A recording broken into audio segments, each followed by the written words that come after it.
نمازوں کا کیا ہوگا؟ اللہ تبارک و تعالیٰ نے فوراً آیت کریمہ نازل کر دی، وَمَا كَانَ اللَّهُ لِيُضِيعَ۔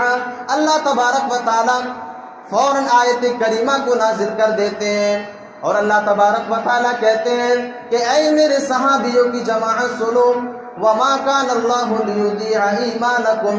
اللہ تبارک و تعالیٰ ارشاد فرما رہا ہے کہ اللہ تبارک و تعالیٰ کو کیا پڑی ہے کہ وہ تمہارے ایمان کو ضائع کر دے، وہ تمہارے ایمان کو برباد کر دے۔